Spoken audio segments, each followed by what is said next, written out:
think he might be having connection issues too. What you do to us, Nick? I did a little voodoo, little Wi-Fi voodoo. A little voodoo. What's the deal? How are you, brothers? How's it going? Gracious in our midst. He is and forever shall be. Shall be. Good to see you, Father. How's your week been? It was okay. It was okay. I mean, I had some pastoral issues to deal with that were a bit annoying, as they usually are. What was that? I have to bring you some issues, keep you busy, man. Yes.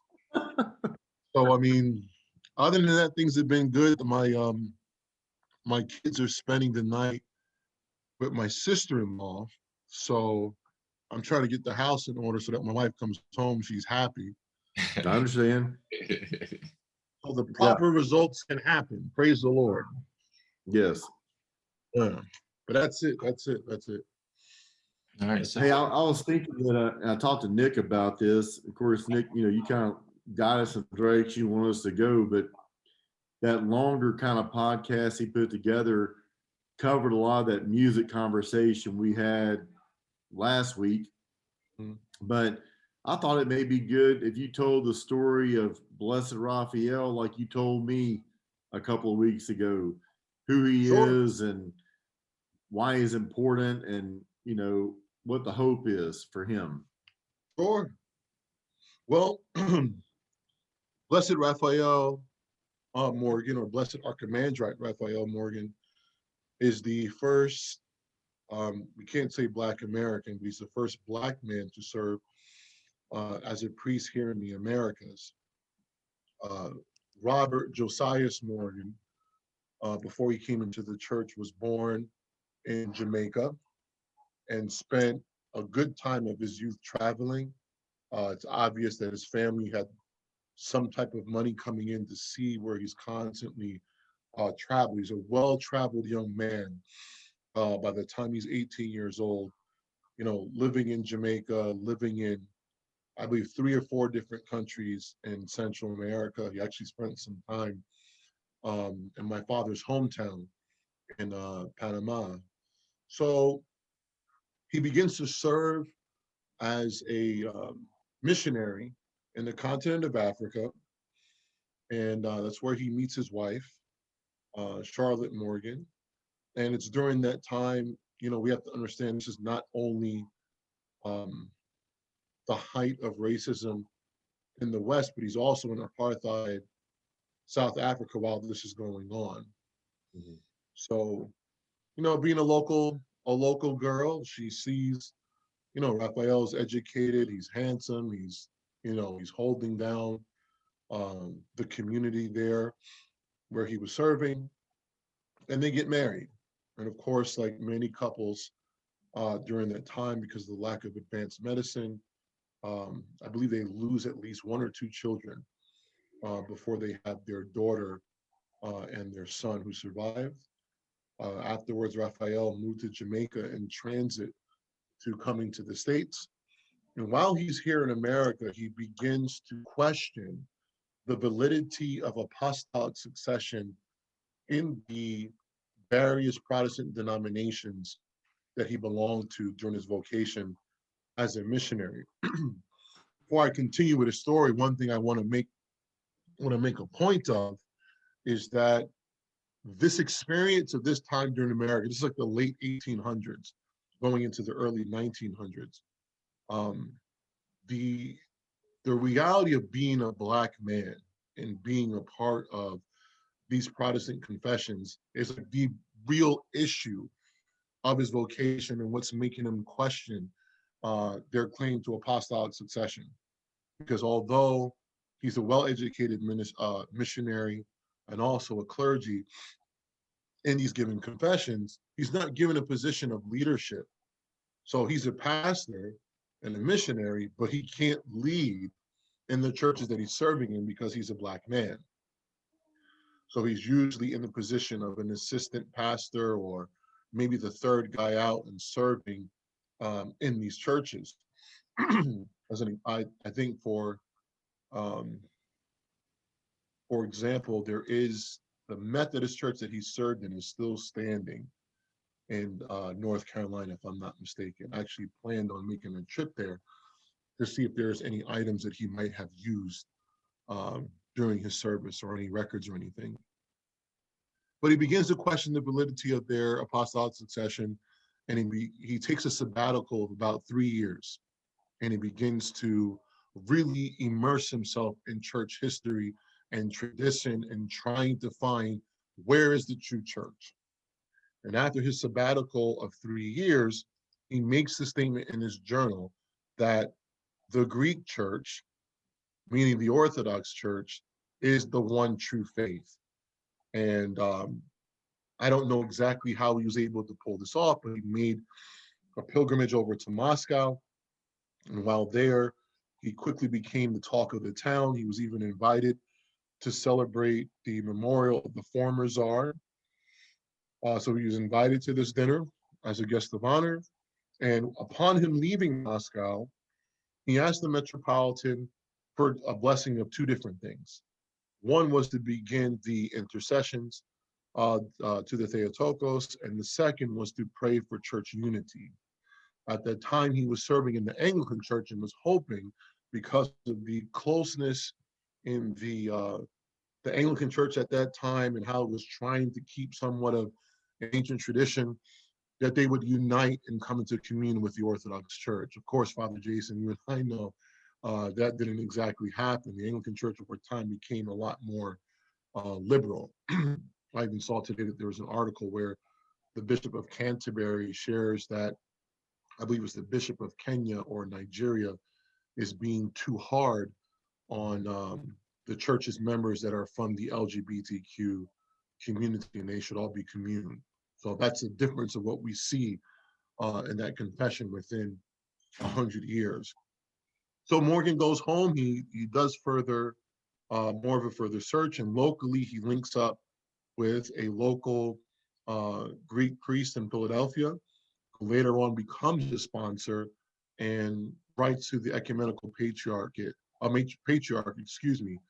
about ordaining him to the priesthood and having him serve in the church.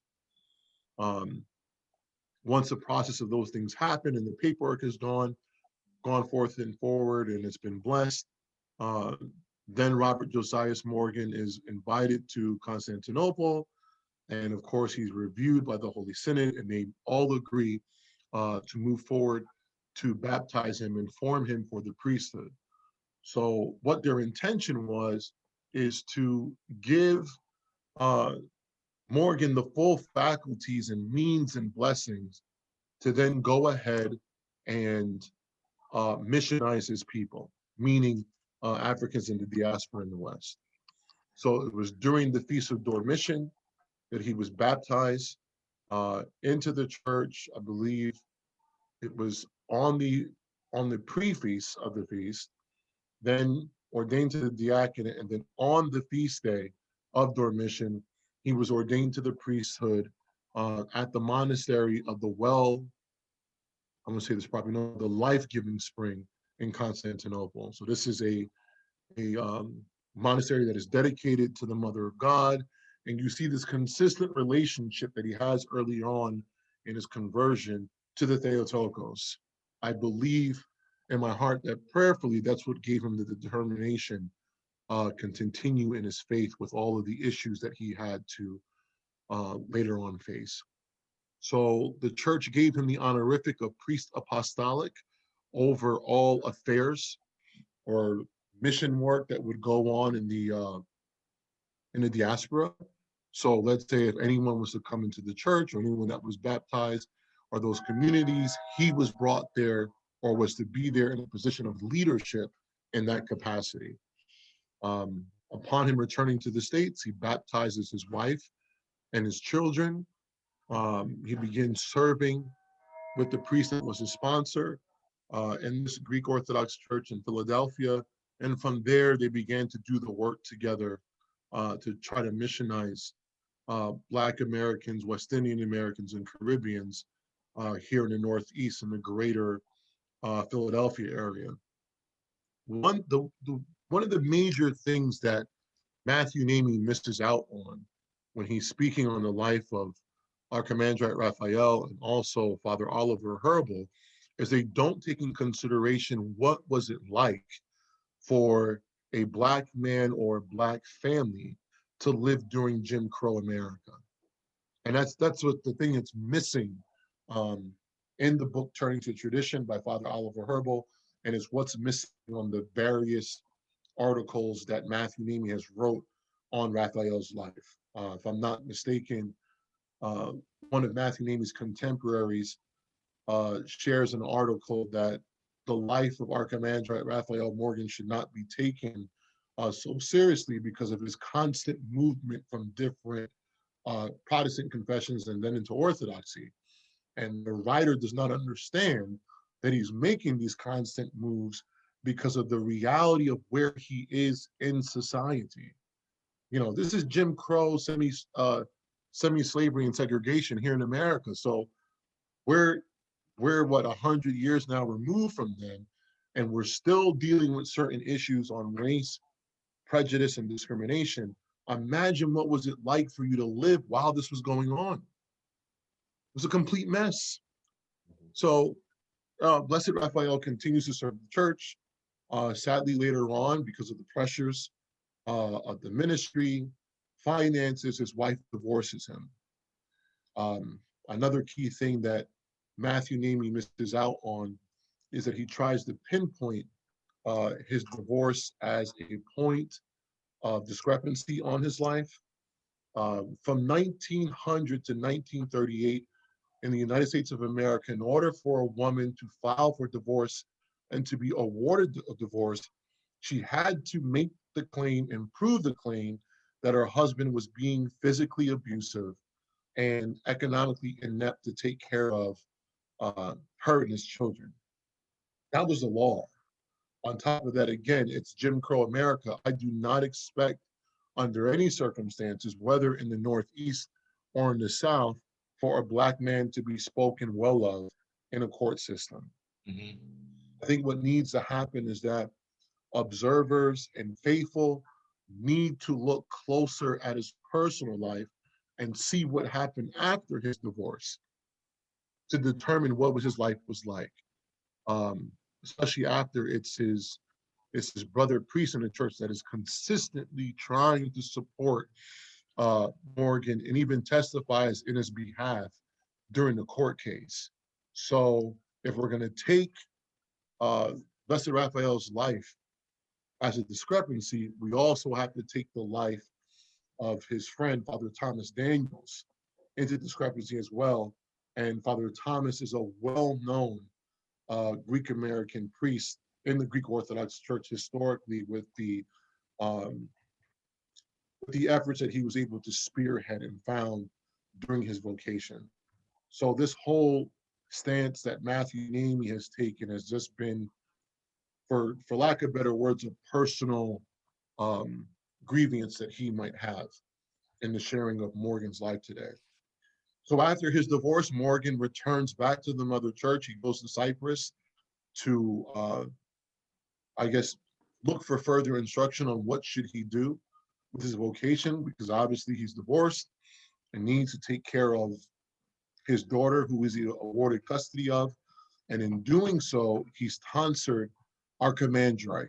So Nick, I don't know if you're familiar with that position, but Archimandrite is the highest place a priest can go in his vocation within the priesthood. Yeah. So it's a honorific that's given to a monastic. Mm-hmm. So seeing that Morgan maintains his relationship in the church, he does not leave the church, he maintains his vocation, remains faithful to Christ and his church. These are the key things that observers have to look into. When he turns back home from Cyprus, he actually establishes a monastic order, which is called the Order of Golgotha. Father Jason, you had a question? I was going to say, I think that's important to note that what you're saying is he was elevated to the rank of Archimandrite after the divorce. Right. Mm. Mm. And the church would not have done that. Yeah. If he was actually abusing his wife And that's, I mean, I hate to say it, but Matthew Namey at best is a yellow journalist. When you look at his work on, I believe it's called Orthodox America on their website, he likes to pull up negative information on historic figures within the church. I remember reading a article on Archbishop Athenagoras, and he writes how he had a relationship with the CIA. I mean, why would you, as an Orthodox Christian, why would you write such an article? It's not just going to give a foul image on His Eminence Athenagoras, it's going to make the church look bad. So as a faithful Orthodox Christian, how are you going to draw people to the church, making it a point to exploit these men and their memories? There's no award or goal in pointing out people's faults, especially as an Orthodox Christian. That's one thing that we're taught in the Gospels not to do. You don't point out someone's sin, especially when it's something that you can't prove. Yeah. And usually with yellow journalists, Nick, you'll see this as you get older and as you're spending time in social media developing these things. The person that, I don't want to use the word wins, but the person that faithfully shares information throughout history or even things that are happening contemporarily is the person that shares them without a bias. If you're trying to push a negative end or a positive end on an individual and it's not founded, eventually it's going to catch up with you. Mm-hmm. And you know, between Father Oliver Herbal and Matthew Namey 10 years ago, all they could do is speak positively about Archimandrite Raphael Morgan. The moment that I found his body, now 2.5 years ago, they said everything negative about the man. Yeah. So what is the real issue? Is the issue that you're no longer going to get credit? Because the reality is that people are going to weigh out what's the importance, excuse me, of an article or actually finding the man's body. As I shared, Nick, I shared this with Father Jason, I believe 2 weeks ago in conversation. I recently was able to find out Archimandrite Raphael's birth date, which is very important when it comes to praying the memorial services for a past faithful Orthodox Christian. So, you know, Namey and Herbal don't spend any time trying to do these things. A hot topic at the time was, oh, I discovered the first Black priest in America. Yeah. Not the impact of this person's life or how does his life and vocation impact Black America today or in the West Indies, in the Caribbean, in Central and South America. That's the most important thing, especially when it comes to the development of urban missions. Yeah. When you're trying to missionize and evangelize a group of people, regardless of where their social status is or where they live in the country, this community is going to need a patronal figure in history to look to and say, this is a man or this is a woman that we can look to and say, they laid the foundation for all of us to come into the church.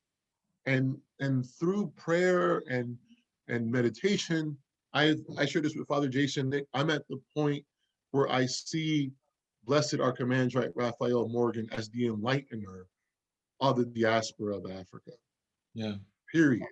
He lays the apostolic foundation of what it looks like and what it means to be Black and to be Orthodox in the West. I mean, this guy suffers repeatedly throughout his vocation for Christ and his church, and there's not a time where he stops serving her.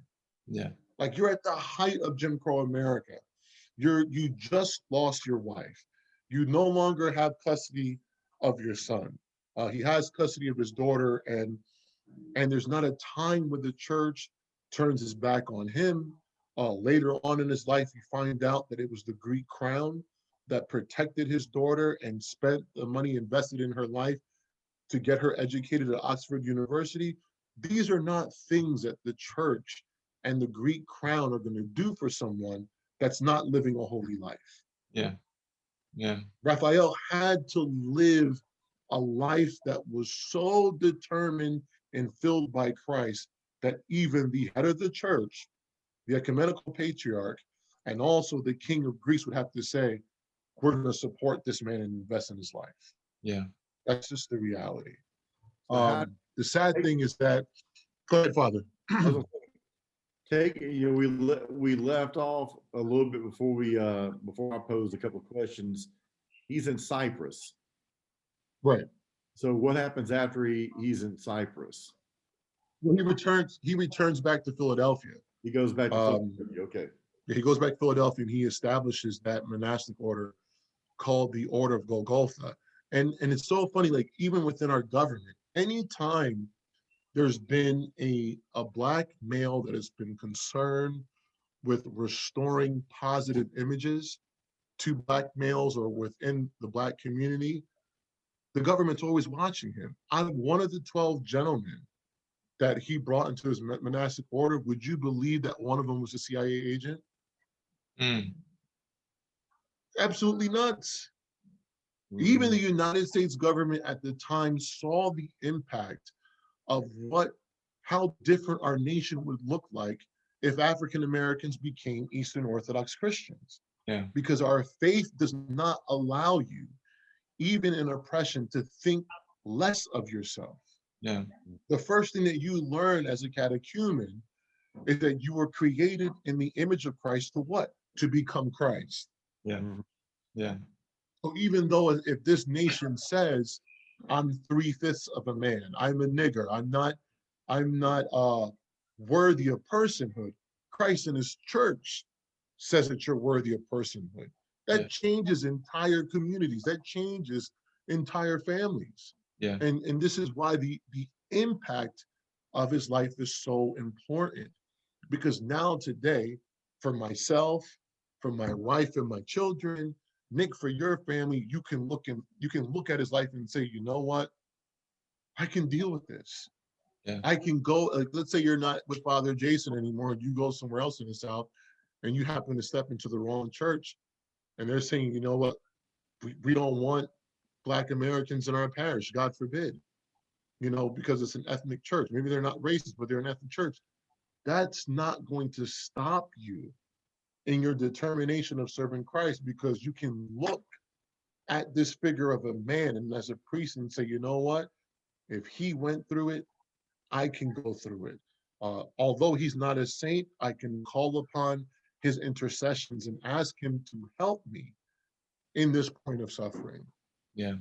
And it's those two key figures, his relationship with the Mother of God, and even in his cross bearing. He bears the witness of the cross going through this oppression and suffering. And this is my personal bias, but this is why I think he named his monastic order the Order of Golgotha. I believe that our Commandant Raphael was able to see the correlation between Black suffering and the suffering of the cross. And Nick, this is the most important thing that you have to do in your vocation in serving the church, is that you have to share with other young Black men, with Black families, that while we're suffering as a people in America, Christ is right there with us, and he's always been with us. Yeah. Yeah. He's always been with us. I mean, imagine the reality of Black slaves having to sneak away here in North America, in the Caribbeans, in the West Indies, in Central and South America, just to worship. Yeah. Did our Lord not protect them? Did his mother not protect them so that they would able to have this experience, a tangible experience with Christ? Yes, it wasn't in the church. I still believe that because of the sincerity of the people, because they wanted Christ, that he was there with them. Yeah. Yeah. He was there with them. That's an amazing story. Yeah. From before hearing the context and the story, I can't remember. I saw just the image, just seeing the picture of him wearing his cross, and just looking at it. I think for me I didn't need too much to see that's difficult. Mm-hmm. I think just seeing it's one, Black man, and two, a black man in Orthodox Christianity before progression, you know, like this, Right. just looking at it there is difficult. And now hearing the story, it's yeah, I can't I do have conversations with people that I grew up with and just family here. And I try to point out, I'm like, man, you know, one of the first thing they you know, you put a black man on a tree, but who else went on the tree? And it's just not yet. It hasn't necessarily clicked yet, but it's for me coming into it, I think that was something that I was able to notice. It's like just yeah, just that. That's yeah, good call, Father. The story is No, so it's okay. Nick, I'm so glad that you mentioned that, because I don't agree with James Cones's theology on how he tries to use liberation theology and couple that with traditional Christianity. But I do believe he has a point on what you just shared. And it wasn't just any old black man that was lynched. 98% of the black men that were lynched were all business owners. They were community leaders. Oh, goodness gracious. So the purpose of lynching them was to show the rest of the community, if you think you're going to strive or progress as a male, as a family, or in leading your family, this is what your destiny is going to be. So you're right. In the same manner that Christ was hung up on a tree, we see throughout history that the African American was hung up on a tree. And I believe as Orthodox Christians, it doesn't matter that you're not a priest or that you're not in holy orders. We need to make that point. The consistence of suffering is consistent with the suffering of Christ on his cross. So no matter who the person is around the world, Christ is there with you in the time of suffering. Yeah. He's always there with you. Yeah. And as you're suffering, you're bearing witness of who he is. So it's not a time for you to say, oh man, I can't believe I'm going through this, or woe is me. And in reality, there is an aspect of that we have to address. You're right. But at the same time, after we've had this experience of suffering and oppression, we have to dig deep in our hearts and find Christ there. Suffering and oppression has to lead to a prayerful life. It has to lead us to actually meeting Christ in our suffering. And I think that's the thing that we've missed, especially that the African American community and movements have always been rooted in political movements, whether they were startup political movements or movements that were already established. You know, between Garvey to the Black Panther movement, that wasn't necessarily a Black movement because it was power to all the people, but it started because of Black oppression, and it united other oppressed people. And then today with Black Lives Matter, again, not truly a Black organization, it's more so of an LGBTQ organization, but we need to address this matter so people can see Christ. Yeah. It's not for us to argue with these groups and say, oh, you're not doing this right, or this is not the means to do things. The argument has to be, as St. Paul says, I'm going to preach Christ and him crucified. Yeah. Yeah. You're talking about oppression, even to the LGBTQ community. You're talking about oppression. I want you to see the truest image or witness of suffering in the name of love, or in the person of love, Jesus Christ. Do you know how many people from that community we can reach? Or how many young Black men and Black men and women in colleges and universities have been manipulated to join Black Lives Matter because of the fact that, they just need direction and they want to see change. And yes, change is needed in our country, but that's not the way that you do it. Yeah. You don't allow yourself or your people to be manipulated for extremist liberal political means. And then at the end of the day, if you've done all this campaigning and raising money, your interest can't be helped. It was in the news yesterday. Yeah. Michael Brown's dad just put publicly that he wants $20 million from Black Lives Matter to address Black issues. They raised $90 million. No one knows where the money went. Went to the Biden campaign. That's the reality. My. And Black interests, Yeah. Black interests became LGBTQ interests. So Yeah. this is not something for us to take lightly. You know, yes, I mean, I'm not sharing that I found his body for me to have the personal accolades and somebody clap for me. I share it so as a community in the church, white and Black, for those of us that are concerned with true racial reconciliation, we hang him up. And we say, this is our God. St. Moses the Strong is an incredible saint. He's the paternal saint of all thugs and gangsters. I'm not a thug. I'm not a gangster. I've never been one. You know, I was born in the hood. I spent the first 4 years of my life in the hood. My parents moved my sister and I to the suburbs. I don't have that lifestyle. So if I'm looking to reach Black people of all ethnic groups, I'm looking for someone who has a universal appeal, but also represents the heart and mind of the church, that he reaches all people. And that's what I see in Blessed Raphael's life. Before we continue, I know we're going to keep going. Even into the end of his life, we see true suffering. He dies alone. Yeah. He dies alone. The UNIA movement that was led by Marcus Garvey and also the the Vagante African Orthodox Church were the reasons why Raphael did not get the footing that he wanted to in the Metro North. For example, the African Orthodox Church, although Vagante, between Harlem, USA and Baltimore, Maryland, had 50,000 members. And this is without technology. This is just with shortwave radio and privately published articles by George Alexander McGuire, who was its leader. So think about that.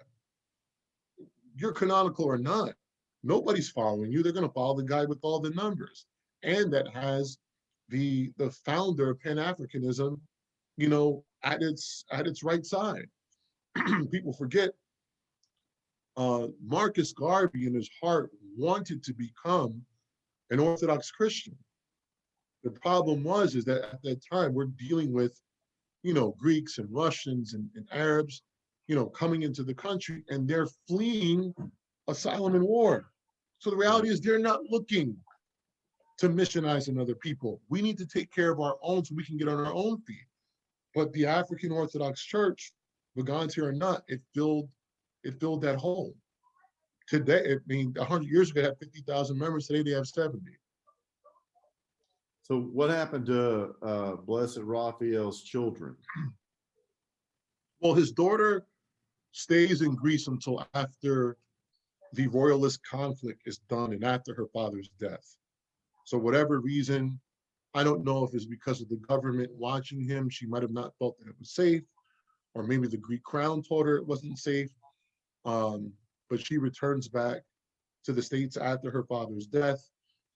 His son, of course, under his mother's care and a stepfather, he ends up going into the ministry also, but as a Protestant pastor. The last record that I found on him, because you found that in the newspapers back at that time, is that he's mentioned in the local newspaper, I believe in either Brooklyn or Queens, New York. And it says, you know, Pastor Cyril Morgan is celebrating his birthday with his mother today that came to visit him from Connecticut. His daughter does get married, but has no children. And she died in 1985. She had a stepson. The thing I'm trying to do now is to find out if that stepson had any children, and if maybe his children might have shared his grandfather's story with them. Yeah. That's what my goal is at this point. Yeah. But nothing has turned up so far. Well, Nick, like I told you, I got to step off the call. Yeah. I'll leave you and Father to discuss things further, but Father Samuel, again, unbelievably enlightening. Yeah. Thank you, Father Jason. There's so much you're saying that I'd like to pursue a little bit more at some point, but I think one thing you said about the suffering of the African American, the suffering of the black man in America is a better way to put it, right? You know, when you look at the Greeks that came over, as you're like the Russians that come over, the Syrians that come over, they identify with that suffering as well, because majority of them are coming over for not the same reasons, but like reasons. Mm-hmm. The fact that, you know, they're on the cross too in their homelands. And I think that is probably one reason why, even with Dr. Martin Luther King, there was that you know affinity between the Greek Orthodox Church and others with the cause, because they could identify with it. That's right. And I know even here, you know, I came in the Greek Church. I was in the Greek Church 4.5 years before I went to St. Vladimir's. They would tell stories here of, you know, when your name is, you know, Athanasios, Demetrius, you know, all, you know, Papa Demetrio, you know, that doesn't sound like an Anglo name. No. You know, when your accent is different, when your religion is different, you know, they said we found ourselves on the back of the bus as well. And, they were, you know, so they were called yeah, N-words also. And just like you're saying, though, what it did though, and we had talked about this. I can't remember if it was you and I discussing it, or I was telling telling Nick, or if we were just one of our dialogues. Maybe one day. Right.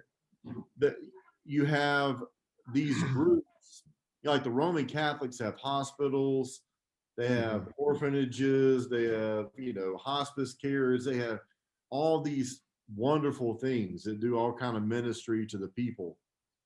A lot of those people that came over from Europe, say, you know, the UK, Britain, France, Italy, they had no really desire to return back where they came from. No. A lot of the Greeks and Russians and others that came more from the Eastern European bloc, they didn't know they were going to be here that long. They thought they probably would go back home one day. And so, yeah, they grew together with their language, with their faith, right. And they were trying to survive as a people as well, not really with any type of mindset of bringing their faith to someone else. And they got here before the bishops did. So, yeah, they're tribal, you know, in their gatherings and being together. And of course, it's not like that anymore, but we're way behind on where we probably would be in a normal situation in regards to missions and evangelism. And we're even further behind as I think we may have been if things have been done a little bit differently in regards to the Black community. You know, but, you know, that was then, this is now. Right, we have work to do. We have work to do. We have work to do. But again, when we talk, I learn something every conversation. So I'm getting. Thank you. I'll leave you and Nick to discuss things further, maybe lay out some things that y'all think we could talk about going forward. But I'm happy just to sit here and be quiet and listen. Thank you, Father. But Father, listen, we're going to follow up to Nick. I didn't tell you this, but Brad and I were talking about at some point, maybe in the summer, when it's a good time for Father Samuel as well, that we're trying to get down here. Yeah. We've seen if we can't send you up there to be with him, maybe for a weekend, and go around and video what he's doing, his mission. Yeah. And if he that would be nice. I would love with his blessing, and that would help us as well in our efforts here. So, yeah. Anyway, it's a long distance partnership, but we're going to work on it. We're going to make it work. I will. Okay.